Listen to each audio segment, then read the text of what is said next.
Okay. All right. So, I did tell you on Monday that Mikey Schmidt is supposed to join us. I did share our class link. Um, that's what I'm trying to tell you. As far as I know, she plans to pop in. She didn't email me and tell me anything any differently. So I'm assuming that sometime during class she'll pop in and say hi, or I don't know. So if by chance you see another participant that you've never seen before, it's most likely her. Okay. All right. So let me. Dun, dun, dun. Okay. I want to take us into Blackboard right away. If I can get to it. All right. So let me share my screen. All right. So I think it's been well established that I'm a little bit of a nerd. I'm kind of weird, and I'm totally cool with that. But I don't know why, but I've been thinking about your sources, our language sources that we have. I've been thinking about them a lot just these past few days. No idea why. This is not the first time that I've used the sources, but for some reason I was just really thinking about them. And let me open up our language sources folder. One in particular I was thinking of because of some of the comments that you guys have made, either in like your annotated bibliographies or on the discussion board. But surprisingly, one of the most, what's the word I'm looking for? Not controversial, but one of the sources that you guys have read through seemed to evoke a very strong opinion. And it surprised me because it's not one of the sources that I thought that would have happened to. So let me scroll down. So the source that I'm talking about is We Call Workers Essential by Zachary Jaggers. Okay. It was really interesting reading through your annotated bibliographies. And it seemed like the general consensus, at least for this class, was that the general consensus was that this was not a super strong source. And one of the main reasons that were given, like in the annotated bibliography, the discussion boards and stuff, one of the main reasons was that the way Jaggers wrote was, it's like he relied fully on emotions. And he didn't rely a whole lot on like facts or evidence or whatever. This was just kind of his opportunity to float his opinion out there. Okay. And that his emotions just kind of overtook everything. And so that it put a lot of you guys off. So, in just curiosity, I decided to look up Jaggers because when we click on the article link, it loads us up to, the conversation. I couldn't think of the journal, magazine, whatever. So it does load us up to the conversation. We do have, like a tidbit of information here that Zachary Jaggers is the postdoctoral scholar of linguistics from the University of Oregon. But we have that disclosure there that says that Jaggers receives funding from the National Science Foundation.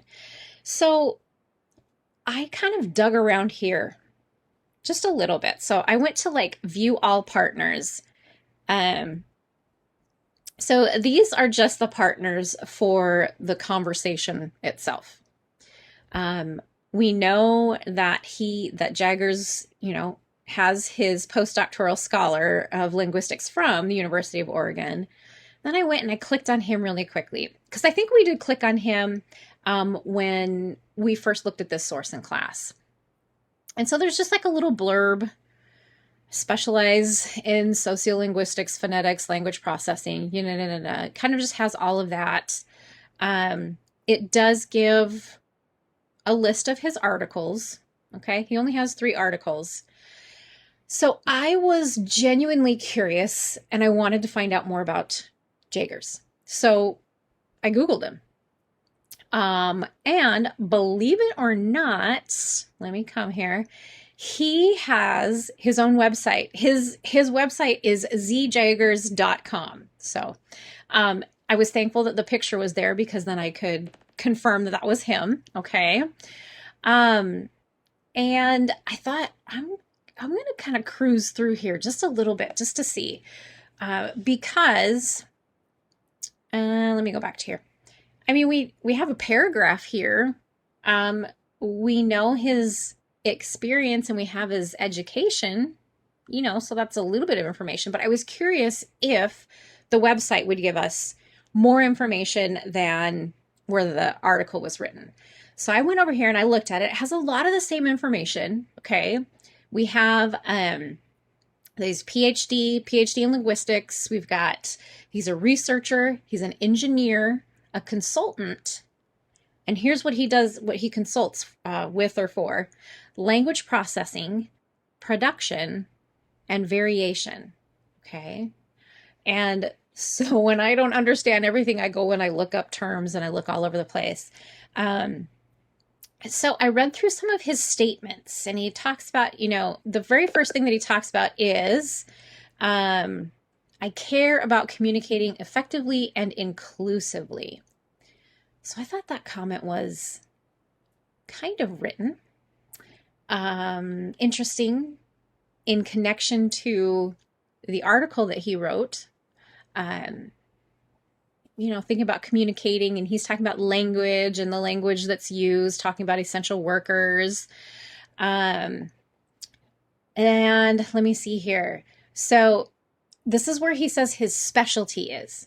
Okay, so he's claiming this is his area of expertise. So his specialty is applying social science and data analysis to help us understand patterns in language and their impact, and the aim of improving communication and ultimately relationships. Okay, well, that's pretty cool, right? I mean, that's super cool. So I went back to his article. Let's go back to it. Okay, so I got to click through a few times. So let's just look at that again really, really quickly. My specialty is applying social science, social science and data analysis to help us understand patterns in language and their impact. Okay, that's his specialty, right? So then I went back to the article and I just really quickly cruised through. And did you guys see any data in the article? Do you remember any data in here at all? Use the chat box and let me know what you remember. We read this a while ago.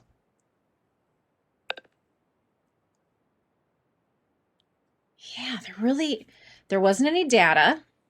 Okay. So what did he say? Applying social science and data analysis to help us understand patterns. Okay. All right. So, and I'm seeing some of your comments coming in here that just knowing that we should expect a little bit more from him, right? So I thought that was interesting. Let me come back to his site again really quickly. Talks about how he has won awards for innovative research design, analytical angles, and for making that knowledge relevant and accessible to wide audience and diverse stakeholders. Okay, so he's won awards for innovative research, design, and analytical angles. So I want you to think back to the article again.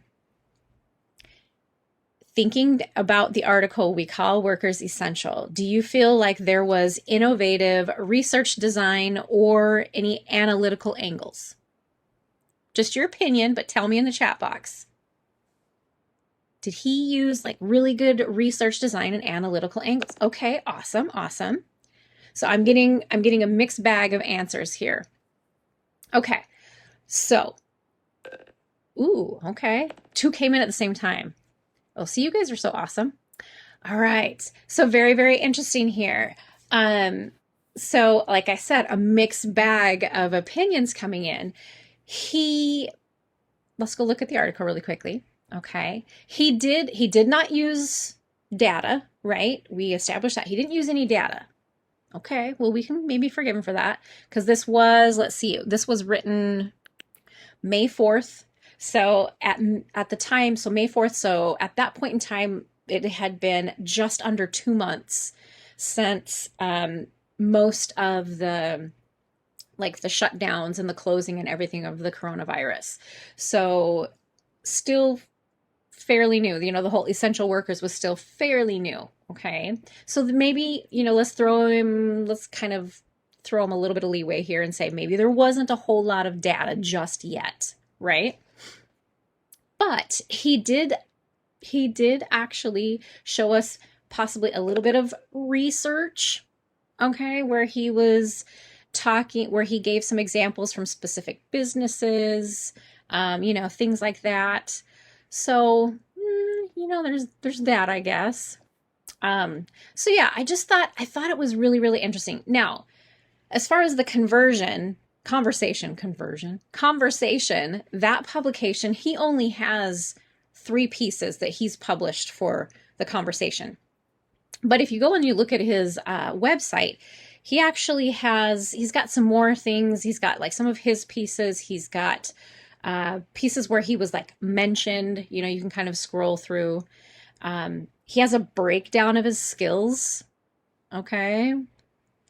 Breakdown of his leadership, some analysis that he's done, projects that he's worked on. You know, it's actually a really, really nice website. It has some good visuals. One of your classmates makes a very good point.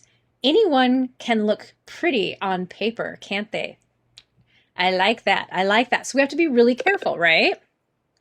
Yeah, another classmate says, think of resumes. A lot of times when people turn in resumes, well, of course they're going to write in a way that makes them look as good as possible, right? Because we want to get hired. But can we put it into play? So this was just very interesting to me to go and look at just this one article. I didn't compare it to the other ones that he had written, but coming here and knowing what he's written about himself, because it is his website, and then going and looking at We Call Workers Essential and trying to find some of those things that he's, you know, supposedly is an expert at, or he's really good at. It's something that he does all the time. So just kind of interesting. The reason that I bring this up is, you know, you guys haven't had to do a ton of research for this class because we provided the sources for you. And the point of that was so we could focus more on your critical analysis of the text that we were giving you, okay? But I still really want you, and this is part of a critical analysis, I still want you to go beyond just the pieces and look at the authors. I know that just from reading some of your annotated bibliographies, I know that some of you have done that, at least for some of the pieces. But to truly critically analyze a source, we have to go and look at the author, and we may have to go above and beyond what's just printed right there on the article, you know, just the little blurb about the author. So moving forward, okay, you guys don't have another huge research paper that you're writing for this class, but as you're finishing up your synthesis essay paper, if you find yourself needing to stretch it out, it needs a little bit more to it, just needs a little something, maybe go and look at the authors of those sources. You know, the textual analysis, that's where you guys were picking everything apart. The synthesis is where we're kind of bringing it together and we're talking about common themes, any type of connections between all these sources. You may find a connection, some similarities between some of your authors. So it's just a thought to maybe help you a little bit, okay? And something that I want you guys to think about and carry forward with in other classes. I don't know what other classes you're going to be taking beyond this, but chances are you're not done writing research papers. So keep that in mind. So out of just curiosity for me, okay, I want to take a poll, believe it or not. Let me see here. I'm going to get a link for you guys, okay?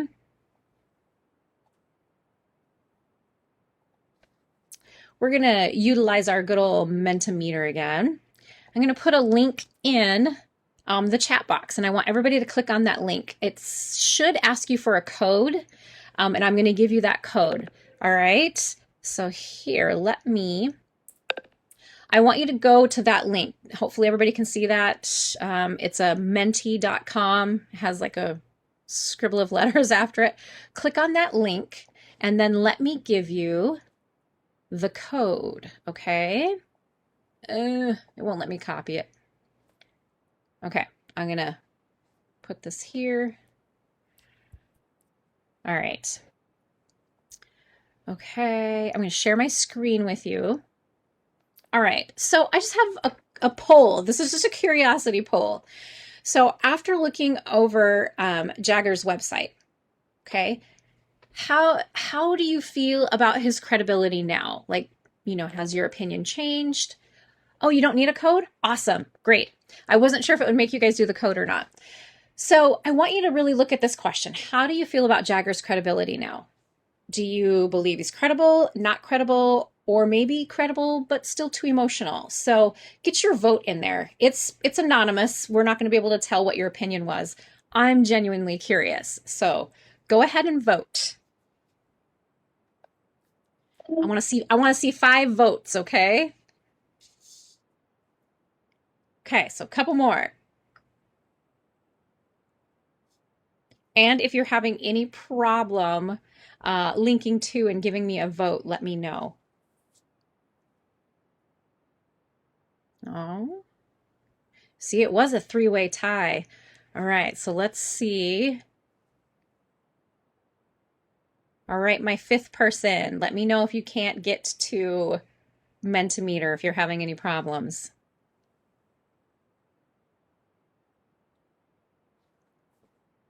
Let me go to my chat box here really quickly.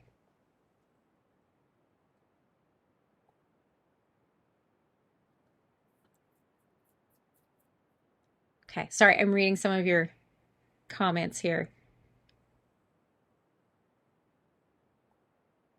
Okay, looks like our 5th classmate might be having an issue having their vote counted. Okay, so just look at this. Here's what I find extremely interesting. So like I said, in your annotated bibliographies, a majority of you, not all, but a majority of you actually in your evaluation paragraph put that Jaggers wasn't very credible. You know, he may have had the education, but because of the way he wrote the article, that it kind of stripped his credibility away. So I just think it's kind of interesting now. We looked at the website and I'm thinking some opinions have turned here. So always make sure that when you are looking at those sources that you look at everything, author included. Don't be afraid to go do a little extra searching to get a little more background on them. Okay? All right. So, like I said, it was more of a curiosity for me, just to see what you guys thought about Jaggers after we went and looked at his website. So, all right. Let me click around here. Okay. All right. Hi, Mikey. I see you joined us. You that may not have made sense, but Hello. hi. We were looking over the author of one of the sources that the students have read and just taking a little bit deeper look of how when we go and do some research on an author, how that may change our opinion about an article. So Great.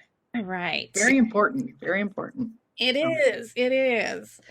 Okay, you guys. So let me click around here, get rid of some windows. Let's go back into Blackboard then. It's our sources folder that we were in. I'm going to take us into the assignments folder, all right? Okay, so deep breath. We're working on that synthesis paper. Let's just go and review.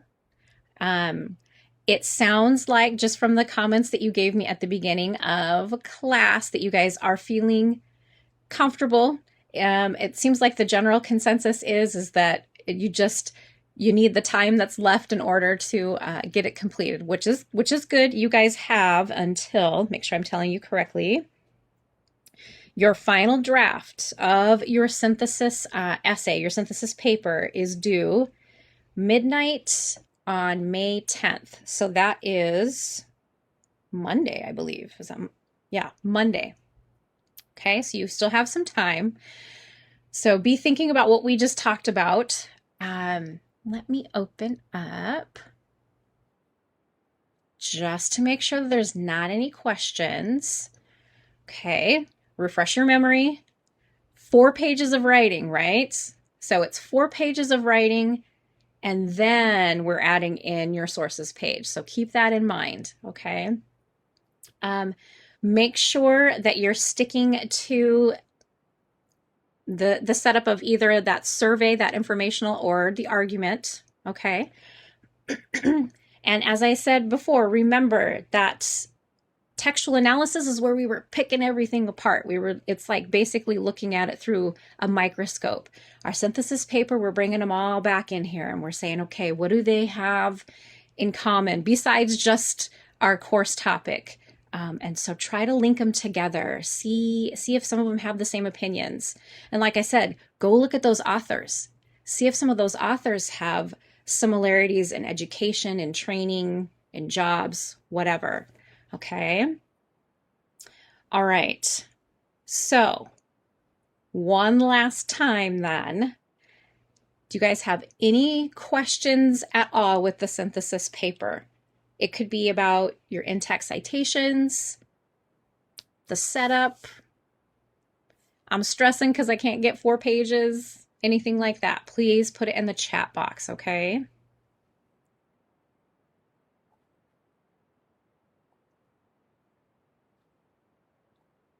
All right. Okay. I have faith in you. I'm excited to read your papers. I like where you guys are going with them. All right. So one of the assignments that's actually due tonight by midnight is a journal entry. So I'm going to take us over to the journal entry tabs, okay?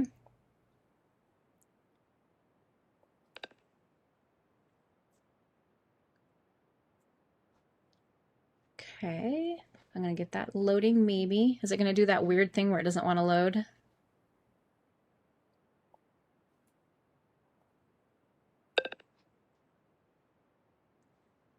Okay, I see a couple questions come in. If you give me just a moment, I will address those.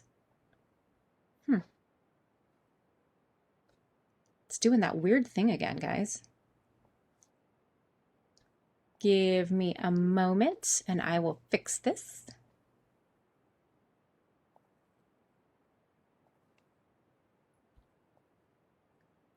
The joys of technology. There we go. Okay, so you guys are going to be looking at the journal entries screen. Let me just respond to a question really quickly, okay?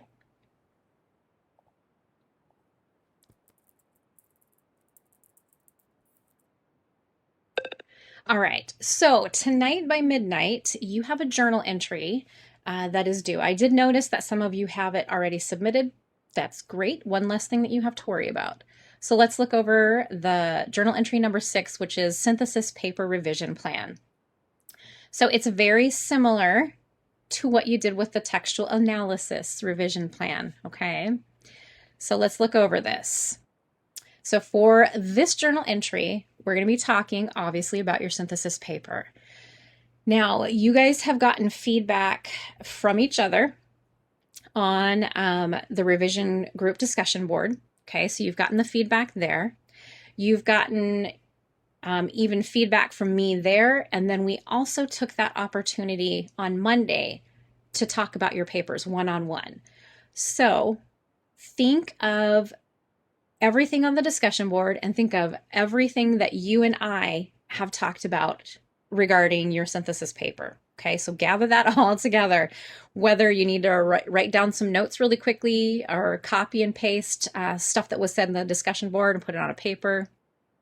Just put it all in one place. So what I want you to do is I want you to lay out a plan of revision and editing based on all the feedback that you've gotten. Okay. Want you to really think about, okay, what is it that I need to do to make this paper stronger?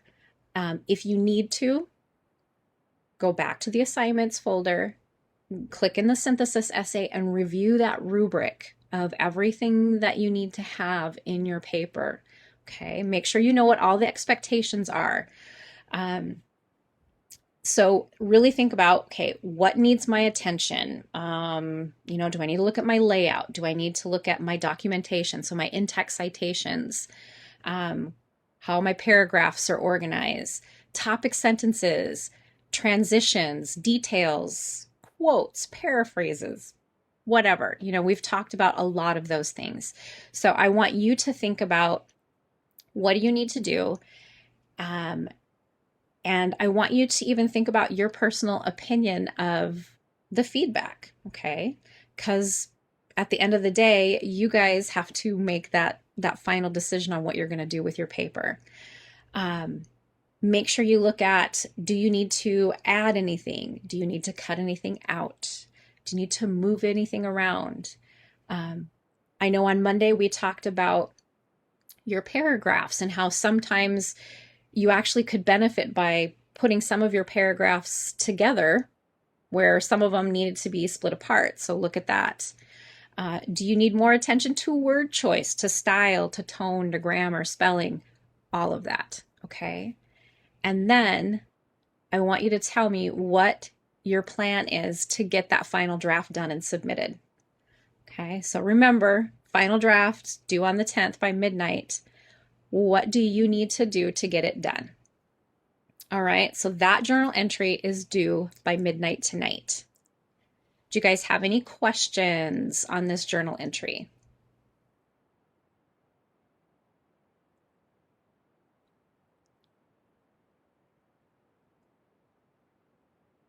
All right. Okay, so since we are kind of nearing the end here, if you guys remember, let's go to the discussion board just really quickly. You guys have put in a ton of work on the discussion board, not in just the revision groups, not in just talking about the sources, but you have had the grammar and mechanics discussion boards too. So we started off with parts of speech. Then we talked about fragments, run-ons, comma splices. Then we talked about punctuation. Then we talked about mechanics overall. Specifically, we talked about capital letters, numbers, abbreviations. Then we went over pronouns. That one was fun, right? Thank goodness for the Schmoop video. I love Schmoop. They are so helpful. And then the last one that we worked on was the brush strokes. Okay. Ha! I love a good thumbs up. Thank you. You know me, I love Schmoop. They're fantastic. So we went through all of these things, and you guys are fortunate in that this is an 8-week class. So maybe they're not fresh in your brain, but it hasn't been so long ago that you've done them that they're just completely out. But as we are trying to finish off our synthesis paper, and we're going to be starting in our last paper, which we'll talk about later, okay? And as you're thinking of journal entry number 6 in your revision plan and everything, I thought it would be a good idea for us to do a quick review of these grammar mechanics, rules, and examples and everything that we have talked about so that they're in the forefront of your brain when you're looking over your synthesis paper and when you're working on your theory of writing essay. Okay, so you know me, I love a good Kahoot. So I'm going to put it in here just in case you guys don't remember. So I'm going to have you guys go to kahoot.it, or I know some of you have the app on your phone, so get that all loaded up. Mikey, you can join in too if you want to. Let me get the code generated. Okay. Be prepared for the loud music. I don't know how loud it's going to be. Oh, it's actually not bad. All right, so there is our code. Either in the app or go to kahoot.it and enter in that PIN number, okay? Let me know if you're having any problems getting connected.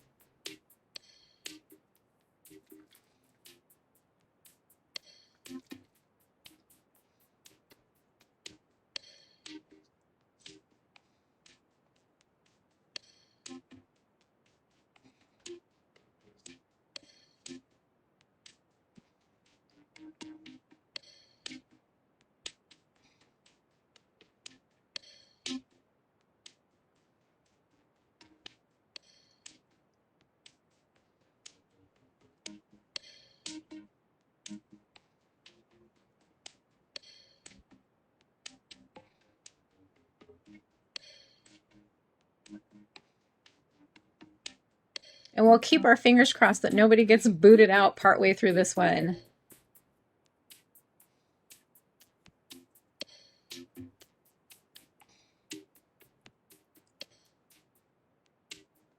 Okay, Haley, is it working for you?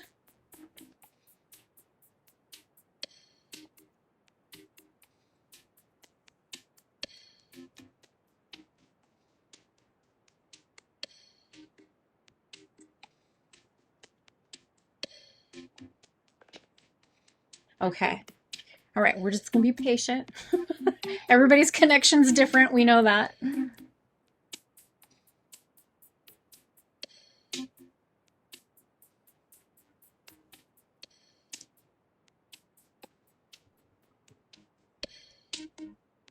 And as always, when we're going through this, if something happens and you guys get booted partway in the game, just guess along.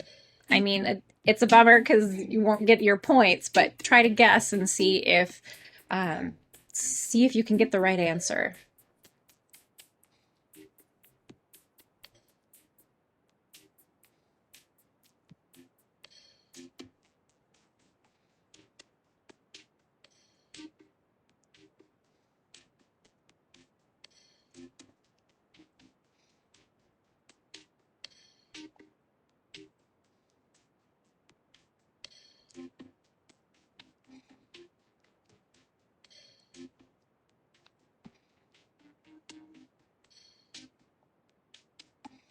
Yay! There she is. Okay, so this is simply the end of semester review, and it will be over those things that we discussed on the discussion board.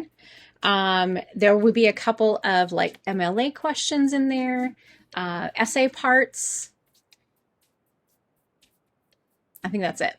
And it's not long. I think there's 11 questions. I'm not going to make you guys do a Kahoot for an hour. So let's give it a shot. As always, choose what you think is the best answers. And if you have any questions on why the correct answer is the correct answer, put it in the chat box and we'll discuss it, okay? All right, so let's give it a shot.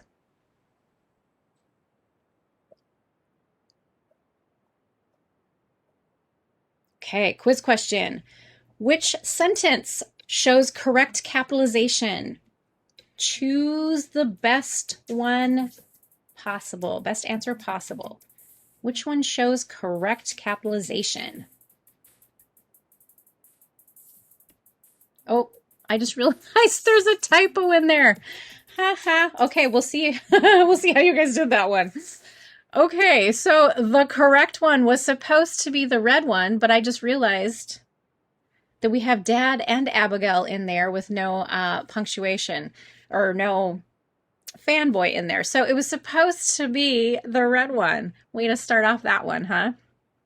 The reason um, that the blue one is incorrect is because in that case we would capitalize mother because we're using it as her name. It's her official name. The green one's not correct because we are just using mother as a category of a person. Okay, so yes, the sentence. Uh, you did get it right. Sorry, I'm laughing at your chat messages. So the sentence was supposed to say, I sent a thank you note to Dad and Abigail, but not to my grandma. So that's what it was supposed to be. So I'm hearing the grumbling behind the computer screen, but it is very warranted. Okay, so that one's on me. The next one should be better though. Which shows incorrect number usage? Okay, so think of what we covered. Which one of these is incorrect? Which one got it wrong? Okay, very good. Now, normally when we have in a sentence, we have like we're listing a series of numbers, then we go ahead and we use the numeric value. We put that in there. We don't spell it out. Think of, for as far as the blue one, think of your addresses. Okay. Normally the street is written out. Okay. And then the house number is what is the numeric value. All right. So good. You guys should be on the board now. All right. Nice. Okay, let's keep going. And again, if you guys got booted, if it got disconnected, please just keep guessing along. Which abbreviation is incorrect? So which one of these is wrong?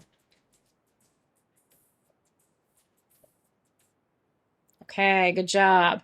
NASA, it's an organization, right? We have to have that all in caps there. Okay, let's keep going.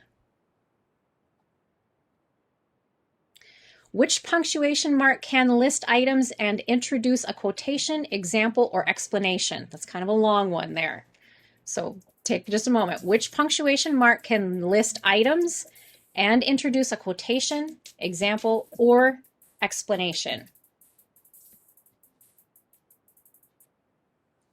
Okay, a colon. A colon is the one that makes us take that full stop and then go into everything, okay? I think there's a semicolon question coming up, and you will be reminded what we use the semicolon for. And it looks like Steph is on fire here, huh? Okay. Which of these are true when talking about semicolons? Okay, so look at those four things. Which are true when we're talking about semicolons?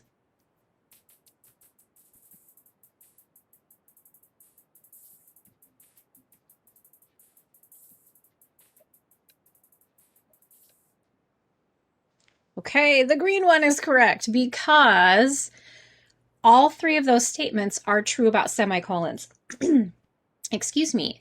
They connect related independent clauses. Remember when we were talking about comma splices and run-ons, that if we've got those two independent clauses, we can actually make that sentence error correct by putting a semicolon in it. Okay.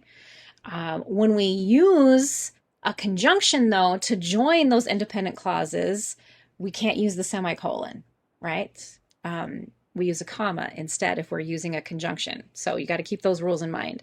And then we can use semicolons in a serial list. So if you have a list where you're listing a whole bunch of addresses, you would separate it with a semicolon instead of a comma. If you have a sentence where you have this phrase here that's separated with a whole bunch of commas, then you would need a semicolon to separate all of them. Otherwise, it's just a whole lot of commas and no real separation. Okay, so yes, choose this one because all three are correct. All right, Tatum is in the lead. Next one. Which of these are important parts of a successful paper? What do you guys need to have on your synthesis essay?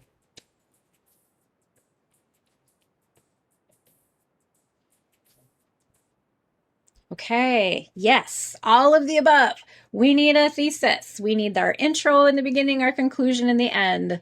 We need our topic sentences, and we need our transitions. So, see where that put us. Awesome, shifting around. Okay, we're about halfway through here. MLA 8, your works cited page should include what? Choose the answer that is the most correct. Okay, very good. Excuse me. Your works cited page needs to have a citation for every single article and image you used. Okay.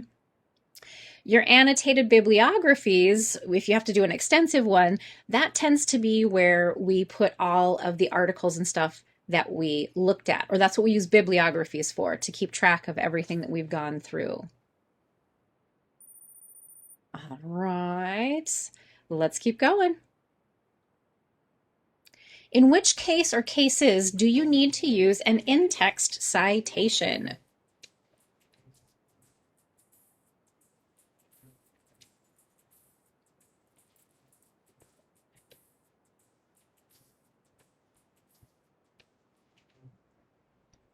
Okay, all of the above. You need to use it when you directly quote an author or a source, when you paraphrase an author or a source, and when you summarize. Basically, if you are using somebody else's work somehow, you have to give them credit. So please make sure you put an in-text citation for quotes, paraphrases, and even summaries. Okay, we've got to give them credit. All right, just a couple more left. A comma splice is defined as what? Choose the best option. What is a comma splice?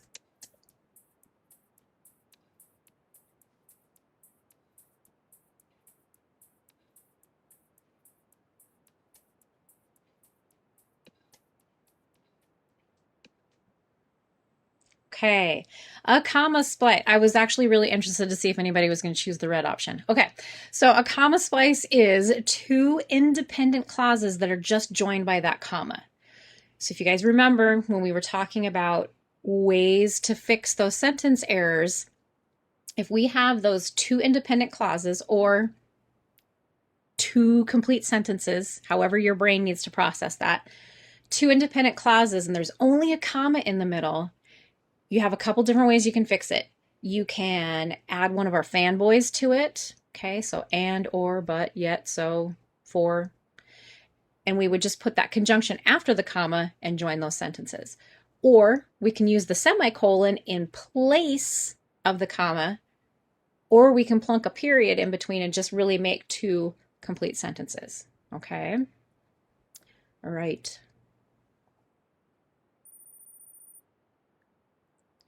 All right, yeah, two more left. A run-on sentence is defined as, what is a run-on sentence?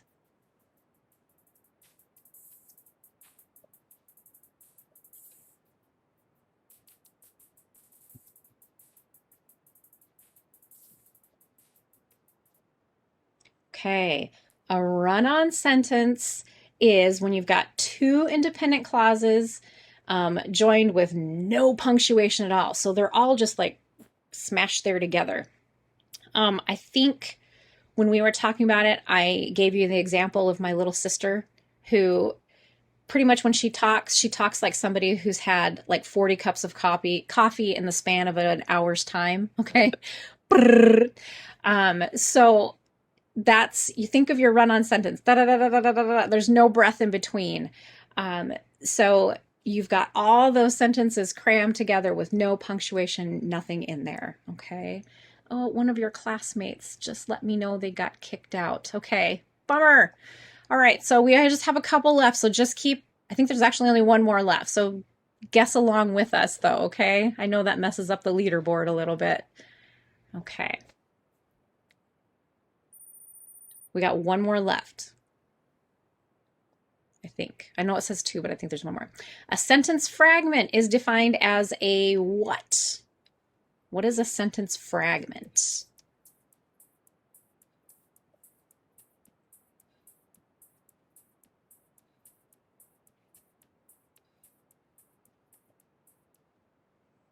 Okay, good job. Again, I was curious to see if anybody would choose red. And if an adverbial zombie clause is a real thing, like if you guys can do that, let me know. I would love to see one of those. So a sentence fragment is when we have this clause, basically. Can't even really call it a sentence. We have this clause that's missing a subject or a verb. So we get no complete thought out of it. Okay. All right. So we went through all those slides. We had, we talked about mechanics. So we talked about the numbers, the abbreviations, capitals. We talked about our sentence errors, all of those things. We talked about our MLA papers. If you guys are still, or if you're questioning any of those things, please let me know. Even if you have to send me that message privately in the chat box, please let me know, okay? All right, so let's see where all those answers took us. Turn up the celebration music here.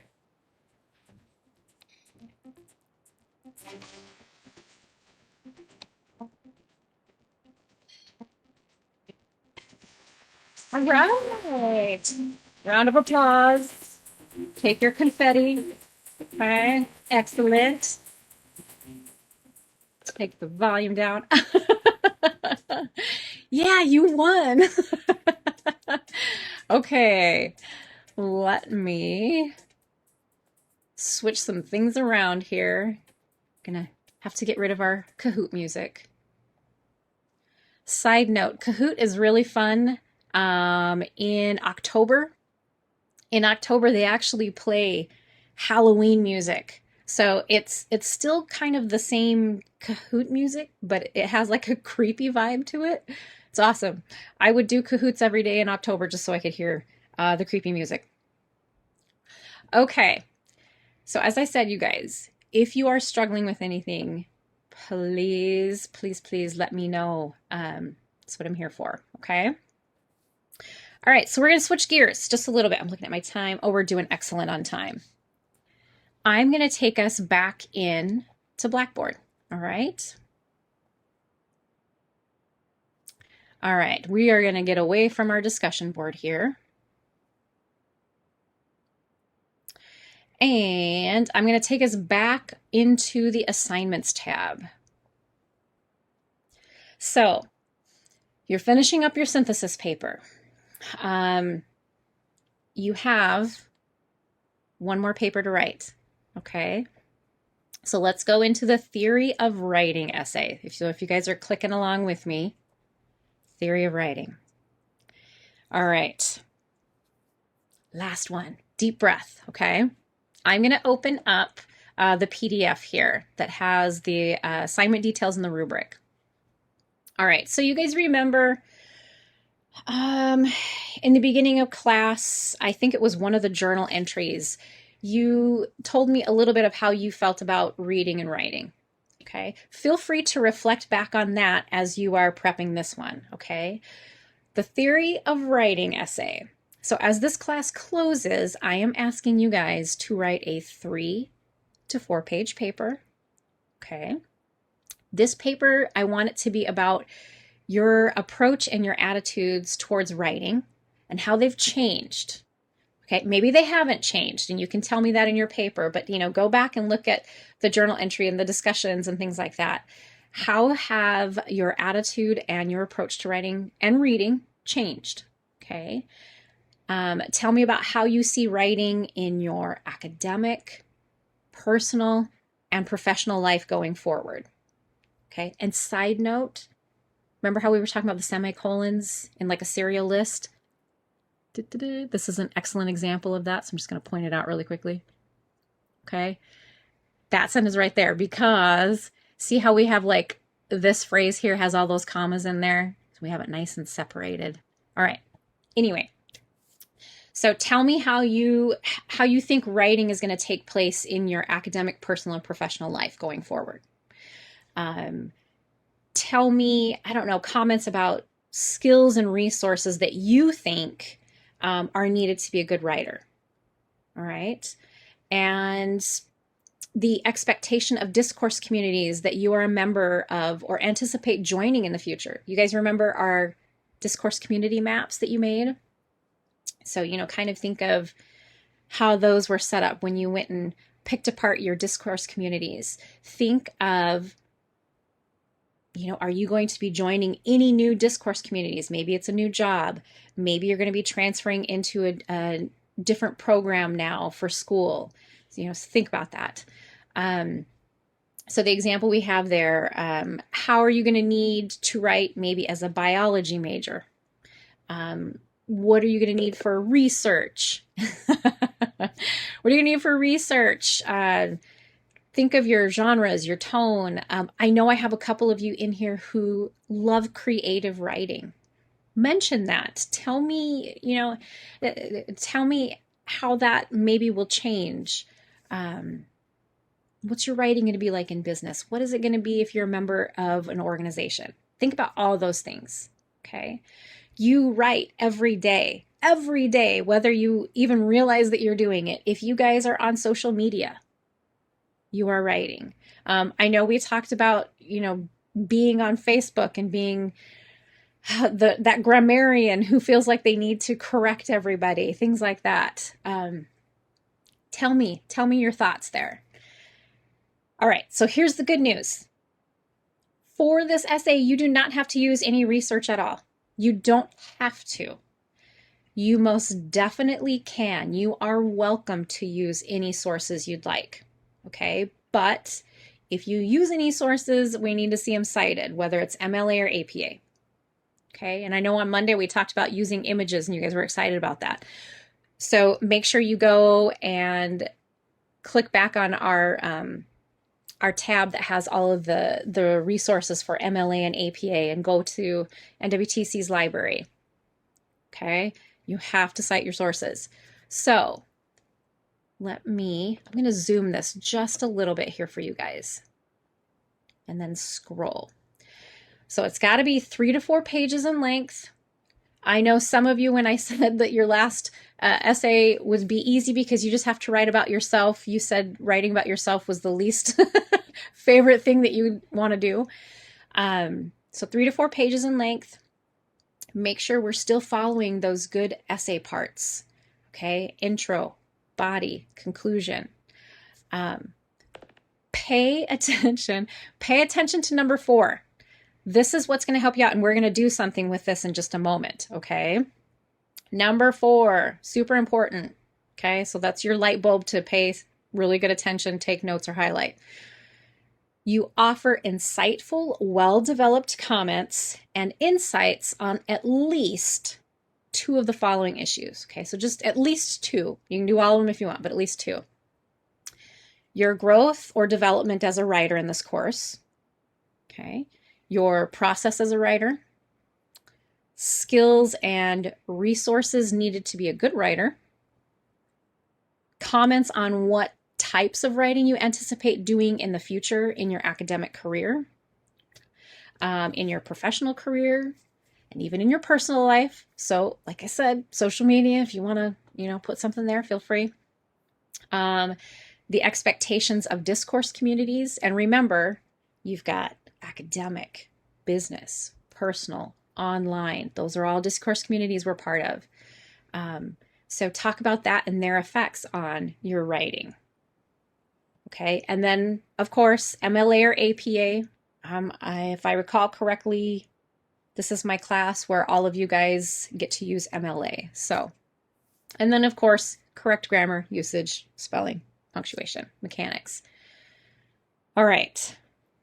So before we go any further, do you guys have any questions on this essay?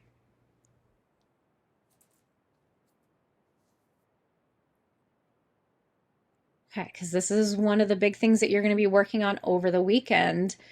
Because before we get to class on Monday, you're going to need to submit your rough draft to the Theory of Writing Revision Group Discussion Board.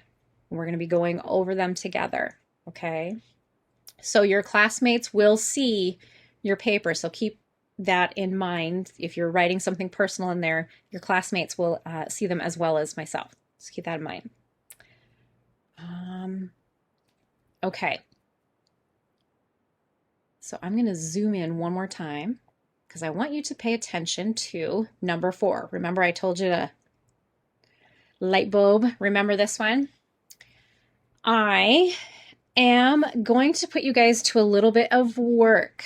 I know that throughout our weeks together, one of the common themes, the common things that you guys have been concerned about have been your thesis statements, okay?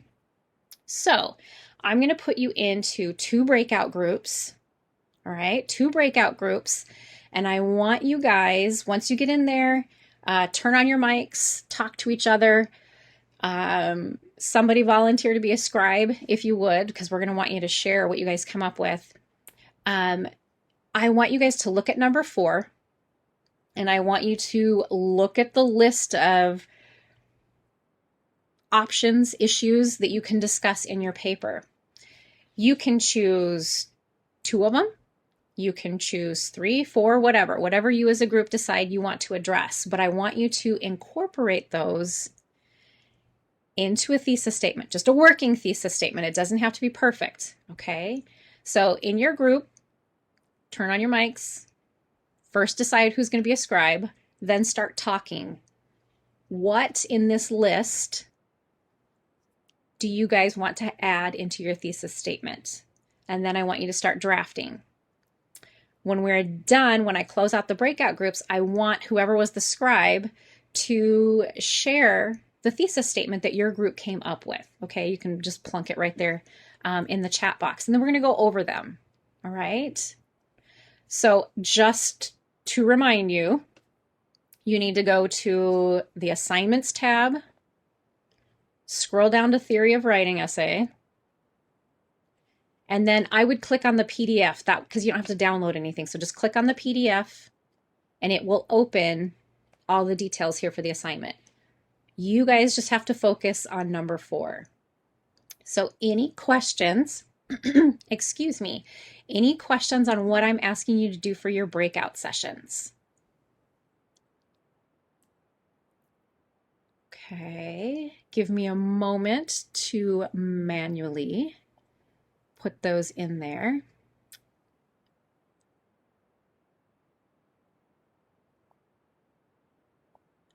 Okay, so it looks like here are our groups. Okay, whoop, we have questions coming through. Let me put my chat box up here so I can see that. So yes, one thesis for the entire group. So it's not everybody coming up with one. You're turning on your mics and you're talking together to devise one thesis. And then we'll talk about that as an entire class. Okay, so one thesis for each group. So my groups are Haley, Richard, and Stephanie, and then Hunter and Tatum. Okay, so those are your groups. Any last questions? Let me see. What do we got here? Let's do, I'm trying to think. Give me some feedback in the chat box. You guys want 15 minutes or 20 minutes? Let me know what you think. Give me some feedback.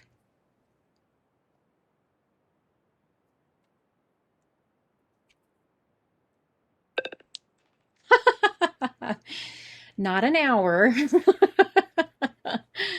Okay. So I'm looking at my comments. It looks like general consensus is 15. So Um, let's do, okay. Let's do 15. And at the end of that, even if you don't have like the perfect thesis statement, that's fine because we're going to be working on them together. Okay. So don't panic. When we come back, share with us what you guys came up with. Please turn on your mics, talk to each other, help each other out. Okay. All right. Keep an eye on the clock in the breakout session, and I'll see you guys in 15 minutes. All right. If you have any questions while you're there, just invite me to join you. We'll get it figured out. Okay, I'll see you in 15 minutes.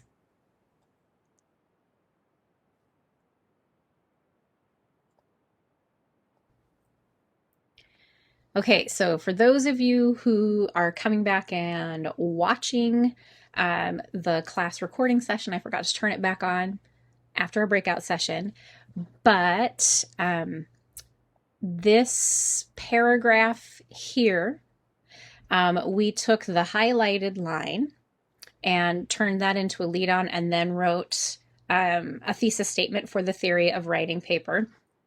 And then the other group actually just streamlined, excuse me, a nice general thesis statement. We agreed, it's broad, but it's not too broad. It gives us room to discuss because when we're talking about writing in our academic, professional, and personal life, those are three separate categories, and they may seem kind of broad, but if they're just broad enough to let us expand over 3 to 4 pages, okay? This was, and let me put number 4 on here because this is from the actual rubric. And I'm going to do that too, so we have that. So let me move on here by saying, do you guys have any questions on the 2 thesis statements that you helped to draft? Do you have any question on, I'm trying to think here. Do you have any questions on maybe coming up with a different thesis statement on your own?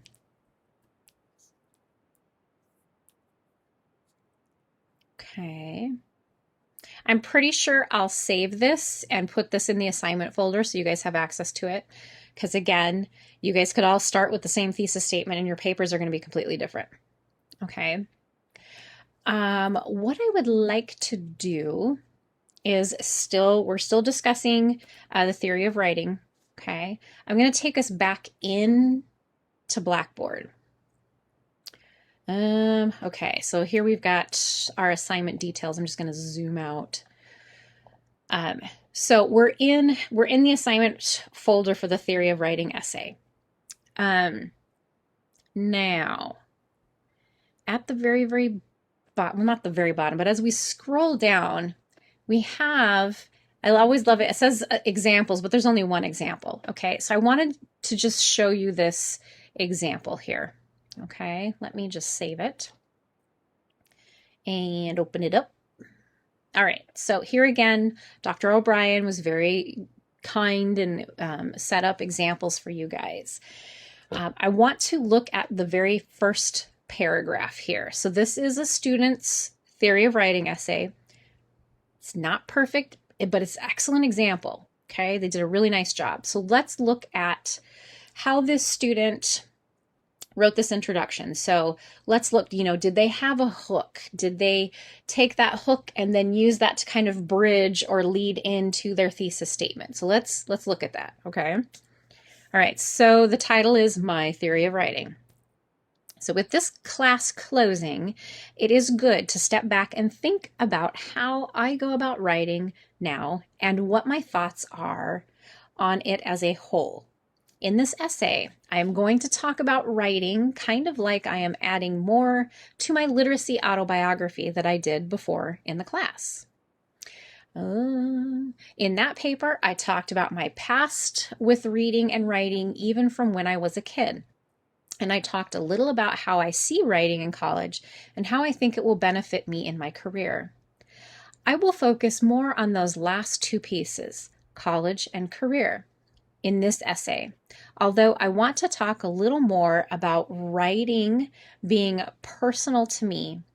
To do those things, I will talk about writing in the terms of processes I use, the skills I have developed and am developing, and the knowledge and terms that are part of writing. I learned some of those terms in this class, and some I knew from high school. Okay, so let me do something here. We're going to do just a variation of highlighting. We use some different colors. Okay. We're going to color code this essay. All right. So I've got 3 pieces highlighted for you. Again, not a perfect paper. I honestly don't even know what the student got on the paper. I just know that it's a nice example because of the way it's formatted. So the student took the opportunity to kind of connect with the audience by saying, hey, class is almost over. You know, we talked about writing in the beginning. And just a side note, I'm glad she mentioned the literacy autobiography, because it would be really, really good to look at the literacy autobiography and to even look at your past journal entries as you're trying to brainstorm for this paper. Okay. So that's what that student did to kind of give you a hook and a background. Now, the bluish type highlight is what I call the bridge. Okay, so all of this right here is what we would classify as the hook and a little bit of background. The blue highlight is the bridge. Okay, and what it's doing is it's bridging us now. It's linking us into, we're taking the hook and the background and we're connecting it to the thesis. And the way that we connect it is by using that bridge statement. Okay, it's a lead-in. That's what it is. So similar to, is this your document? Similar to what this highlighted sentence is right here, it's a lead-in. It leads you in to, okay, your thesis statement. And actually, I'm going to do that too because I don't want you to get confused. All right. So we've got the lead-in, the thesis statement in yellow, okay, and I like this thesis statement because it gives us the essay map, right? Because we know now that this paper is going to be about the student's process, skills that they've developed or are developing, and knowledge of terms that are part of writing. Okay, so we know those should be the 3 main things that are going to be focused on, however that student goes about it. So it's nice to dissect papers every once in a while just to see how people have them set up and what those pieces are and how they work together. Okay. Here is where I have an issue. Okay. So look at your thesis statement. Let's look at the order that the student used. Processes, skills, and terms, right? It goes in that order. Of course, I don't know how you want to do that in the camera. I'll do this for your benefit. Processes, skills, and terms. Okay. If that's a map, then we should probably go to the first location, right? The first location would be processes, right? But look at the student's paper. They mention knowledge and terms first. I mean, kind of the whole reason that we have that statement out is we're giving an order. So you really should follow the order. So I just kind of want to point that out. Okay. So yeah, so then the student talks about the terms, has a good topic sentence, then talks about processes, all right, and then talks about skills. So it's a little out of order when we consider our thesis statement. It doesn't mean it's a terrible paper. It just means it's a little out of order when we look at our thesis, that essay map in there. So if this was me grading it, one of the grading categories on the rubric is organization. So for me, I would probably mark a little off organization because it's not following the map. that you gave us. Okay, so keep that in mind when you're using this as an example to follow. Okay, and then we've got a couple of kind of like have a recap and then just a small conclusion here. All right, and because it's theory of writing, you guys don't have to have any sources, therefore there's not a works cited page. But if you decide you want to use some type of a source, make sure you set that up, okay? All right. Now, I'm going to head back into our assignment here. This, if you have the assignment folder open, you won't see this theory of writing outline. I didn't make it available to you yet. I am going to make it available to you right now, though. Okay, so let me make available. All right, so let me open up this document. We're going to go back and forth between this outline and the rubric. So you can kind of see, this is just a sample outline. Some of you like outlines, some of you don't. Some of you are more kind of like that free brainstorming and then piecing it together. There's no, maybe I shouldn't state it that way. I was going to say there's no wrong way to pre-write, but there could be. The important thing is that you do some type of a pre-write, some type of give yourself an idea before you attack the paper. By giving yourself some time to really look at the ideas that you want to express on the paper, it saves you time later on when you look at the paper and you go, oh, I don't like that, or I don't like the way that's organized. That's where an outline comes in handy. Okay, so really quickly, like I said, I'm going to flip back and forth. So I'm going back to the rubric here. And what I'm going to do right now is I'm actually going to focus on that paragraph right there, the very first paragraph in the rubric that talks about, tells you what this theory of writing essay should do. Okay. We know that you need to comment or provide insights on at least 2 of the following issues that are listed there for number 4. Okay. All of that is encompassed in this statement right here. We talk about approach and attitudes towards writing, writing in the different aspects of your life. Okay. Skills and resources, expectations of discourse communities. Okay, so we have some ideas of what we can go for to discuss on our theory of writing paper. So let's look at what that would look like outlined. Okay, so as a general outline, and you don't have to use this outline.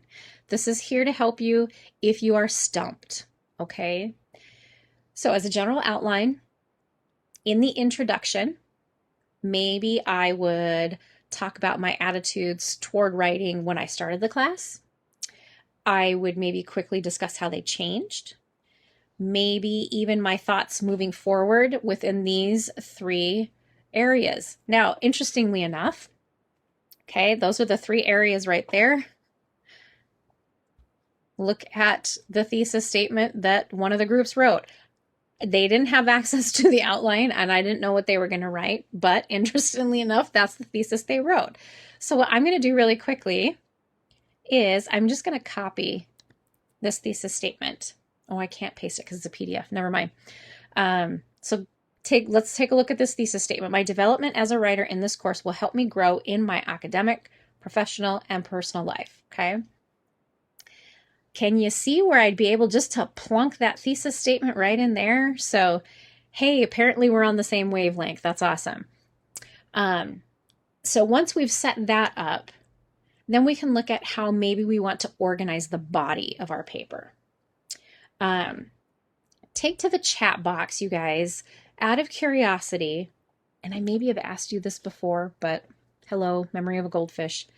When you guys were in elementary, high school, anything, were you taught the 5-paragraph formula for writing, tell me in the chat box if that was something that was the way you were taught to write. Sorry, I need a drink of water. The 5-paragraph essay.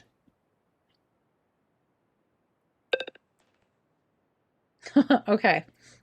I have some's, yeah, I think so, but I can't remember all of it. And then some's, no, doesn't sound familiar at all. Okay. Honestly, for me, I think that's a good thing, because the papers you are writing need to be more than a 5-paragraph essay. 5-paragraph essay, the way it looks at it is that you've got the intro, 3 body paragraphs, and then a conclusion. For the papers you write, you need more than 3 body paragraphs. A 5-paragraph essay would be good for like a 1 to 2 page paper. We need to branch that out more. So if I know that I'm going to be working on a paper that is 3 to 5 pages, I know that I probably want to have anywhere from 4 to 6 body paragraphs. Okay. And that's just something that, as far as my writing, I know that's what I need. Yours may be a little bit different. Okay. So when I look at the body and I'm outlining it, I'm talking about academic, professional, and personal. I can hit on all those aspects by talking about, my growth and development in this course. So that could be 1 paragraph. Then I could talk about the process as a writer. Okay. I could talk about the skills and resources to be a writer. And then I can talk about, the types of writing I anticipate doing in the future. Now, that's 4 paragraphs. But again, now I want you to look at the body here. I'm going to go back to that Word document with our thesis statements. Okay. Interestingly enough, again, so anyone can be a writer, but knowing the skills and resources needed to communicate in different types of writing is what makes a writer stronger. So technically, those 2 thesis statements that we drafted together would kind of fit this outline because we're drawing from the same information. So when we're talking about types of writing we anticipate doing in the future, that could be 3 paragraphs by itself. I could have an academic paragraph, a professional paragraph, and a professional life paragraph. I could even go on and have another paragraph for discourse communities. It all depends on how I want to organize it. But those are all things that you guys have in common that you could discuss in your paper. And then, of course, we need a conclusion. And sometimes I think the conclusion is the hardest part of the paper for you guys, because we need closure.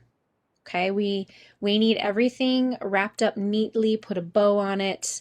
Don't just give us all this information in the body of your paper and do a mic drop and then walk away. We need a conclusion. So in your paper, you might, and you can't just put the end. It doesn't work that way. So for your conclusion, maybe discuss, what are my plans now? What are the lessons that I learned? What did the sources and class questions do for your perspective regarding language? Okay, so think of our course topic. And then offer any final thoughts. Okay. So as I said, you guys aren't required to use this outline, but I definitely wanted to make sure that you knew it was there. Okay, so it is here in the Theory of Writing Essay Assignment folder. It's at the bottom. Let me, while I have you here, we will save this and post it here. Oh, let me do this.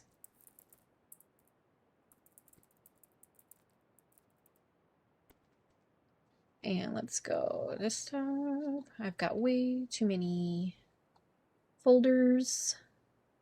Did I pass it? I did pass it. There we go, sorry.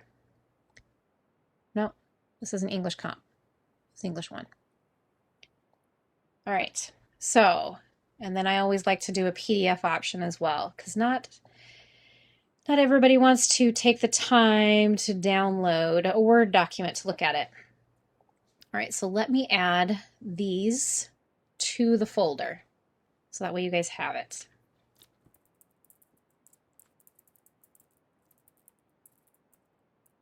Oh my gosh, I can spell, I promise. Though evidence proves otherwise. Okay.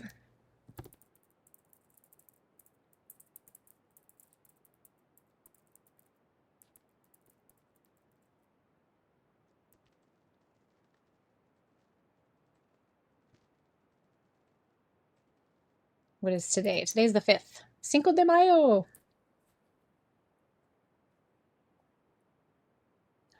I thoroughly enjoyed May the 4th, but I'm a huge Star Wars nerd, so there we go. Gotta find this folder. There we go. There they are. Yep, I know. May the 4th be with you. I even had my shirt that said, let me see, my t-shirt said, if I was a Jedi, there is a chance that I would 100% use my powers inappropriately or something like that. It's one of my favorite shirts. All right, so let's get that submitted. All right, so that will be underneath the outline. So you guys have access to those to kind of help you out.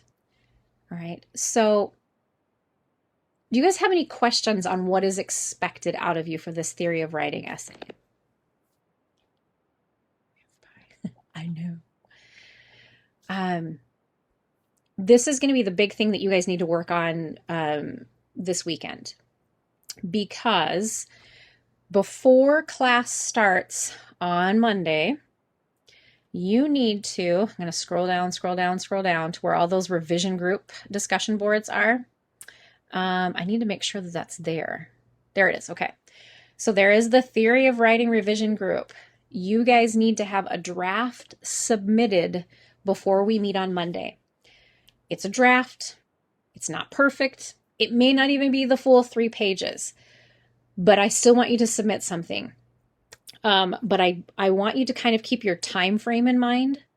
So let me make sure, I'm going to load up my calendar so I make sure I'm looking at dates right. Yeah. So Monday is the 10th. So you kind of have a double duty thing going on here. You have to finish up your synthesis essay, which is due by midnight on the 10th. But you also need to write a draft of your theory of writing essay, which needs to be posted before class on the 10th. So you're going to kind of be working on both of those at the same time. So the synthesis final draft is due midnight on the 10th, and your theory of writing draft, the final draft, is due on the 12th. Okay, the 12th is our last day together. So I'm telling you that because I want to make sure you're keeping those time frames in your brain. We only have 2 more classes left together. So you need to make sure you know what is expected out of you for this next week. Okay.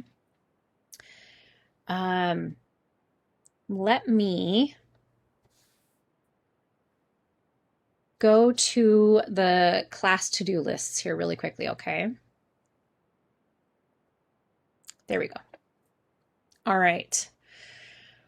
So we're going to look here at weeks 7 and 8, just so you have that clear picture. So tonight, you guys need to submit your synthesis paper revision plan. So that's the journal. Write me a paragraph. Let me know what's going on, what you think you're going to do. Answer those questions that were listed there in the journal entry. Okay.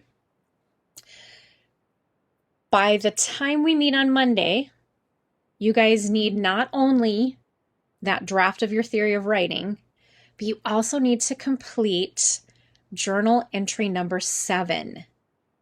Okay, so let's go look at number 7. Scroll up, let's go to our journal entries. Okay, so synthesis paper revision due tonight by midnight. Journal entry number 7, discourse communities reflection due before class on Monday. Let's look at it. All right, so what do you got to do for this one? All right, in this journal entry, you guys are going to reflect on language genre, style differences, all those things between our sources, all those readings that we've done.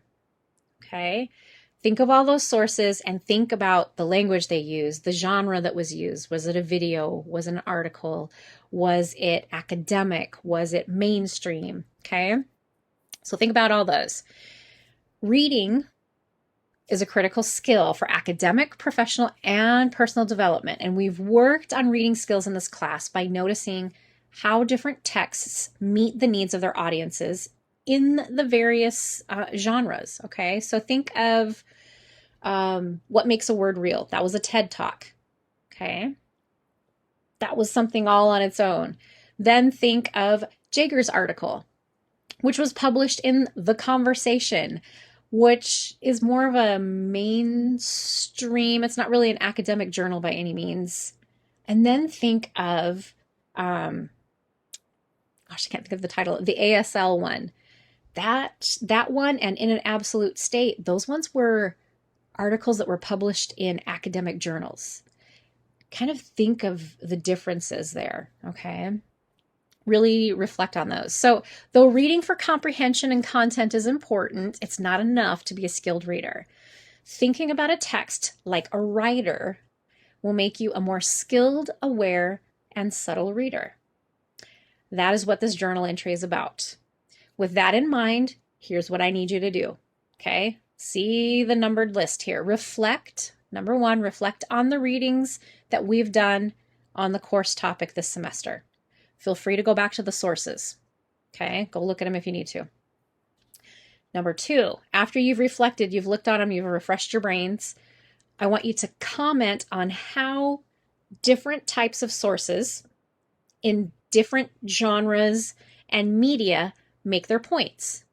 Okay, how do they make their points? How do they show their credibility? And how do they address their audiences? So online, video, academic journals, various fields, whatever else you can think of, okay? So not only do I want you to comment on that, then I want you to answer these questions, okay? What are some ways that expectations and things like language, tone, manner of address, and so on change across those different types of genre and media? And what types of discourse communities do you prefer? So you have your discourse map, right? And now you know what a discourse community is. The final question to answer is, which of those discourse communities do you prefer? Okay, and they don't have to be the ones on your map. Maybe you've thought about some in the meantime and you're like, ooh, that's the one I really like to be in. So comment on those different types of sources and then answer those 2 questions. You should give me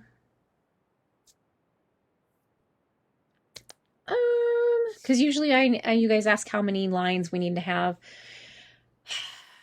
For the comment for number 2 and number 3, you could combine them. You might want to write them in separate paragraphs, but in total,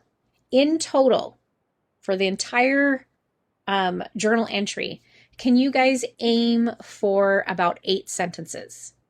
Feel free to go above and beyond, but aim for 8 sentences, because I really feel like you're not going to be able to cover all that in like 5 sentences or even 6 sentences, okay? So aim for those 8 sentences so that you can fully cover what is being asked of you in number 2 and number 3. Do you guys have any questions on that one?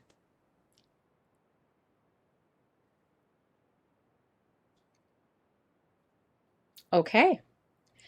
All right, so that's due before we meet on Monday. I'm going to take us back into our to-do lists.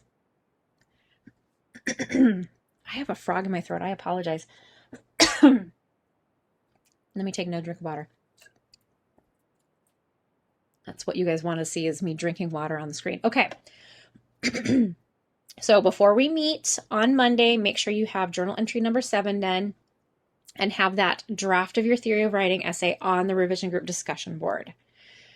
Looking ahead, Monday by midnight, You will need to respond to 2 on the theory of writing essay revision group, but we do that in class. So as long as you're here on Monday, you'll have time to get that accomplished. But by midnight on Monday, we need the final draft of your synthesis essay. As you are working this weekend and you're finishing off that synthesis essay, if you have questions, please email me. Let me help you however I can help you. Okay. If you don't feel comfortable talking to me, or you just, she's crazy, she doesn't know what she's doing, contact academic coaching. Academic coaching, what's that? Okay. Let me take you there so you can see. So let's pretend I'm a current student. I'm going to click on that from NWTC's website. I'm trying to remember where to find it now. All right. So NWTC's website, click current students, scroll down, academic resources, look at academic advising. We don't need that. That's for registering. Academic coaching. Okay. You would click on that. They have different options for you. You can do a virtual session. You can do an in-person session. You can even just communicate with them through email and that's it. But they're there to help. So please know that that is a resource. I know I've mentioned it a couple of times, but I've never actually taken you through the process to get there. Okay? So if you get stumped, please contact them. Utilize them. Beyond that, then we'll meet on Wednesday. Wednesday is kind of our class wrap up. Okay. We will be meeting one-on-one one more time on Wednesday, and we'll do it very similar to what we did on Monday. So everybody will be in the classroom, but I'll take you individually in the breakout groups or breakout rooms, excuse me, not in groups because it's just the 2 of us. So that's kind of how that's going to run. I've had a couple of you ask some questions as far as these things that are due the last day of class. The course evaluation is actually something that will pop up in your Blackboard. I think when you sign into Blackboard, normally it's like a bar almost on the top of your screen, and it'll say you have evaluations available, something along those lines. You should actually get an evaluation link for each one of your classes. For our class, obviously, you want to complete that course evaluation. You can do it ahead of time. Otherwise, I'm allotting time in class to get it done. So you don't have to really worry about getting it done outside of class. The employability skills rubric, it's not available in the assignments folder just yet. It's something that on Monday, I'm going to give you access to, and we're going to talk about it. So that way you have the opportunity to think about it ahead of time. It's not hard. It really is just a self-reflection. Okay. So don't worry and be thinking that all of a sudden I'm going to spring a last second paper on you the last day of class. You're just going to do a self-evaluation. Okay. All right. That was a lot of information. It's always a lot of information, isn't it? Do you guys have any questions on what needs to be due tonight?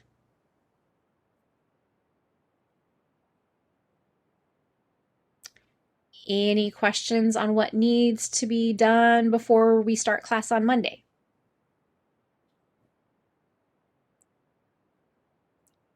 Okay, any questions about what needs to be done by midnight on Monday? Okay. Everything else is something that we will cover on Monday in class. The general consensus when I first talked to you, when I first talked to you at the beginning of class, it seemed like the major concern that almost all of you have is time. You need time to finish that synthesis paper. So we have about 35 minutes left of class here. I am turning that time to you. Take the time to work. And, either work on journal entry number 6 so you can kind of get that out of the way, or just jump right into your synthesis paper, okay? But I'll let you guys sign out, let you work. Please keep in contact with me if you need help with anything and you're stuck, okay? Other than that, have a great weekend. Enjoy any sunshine that comes your way. And I will see you guys on Monday, okay?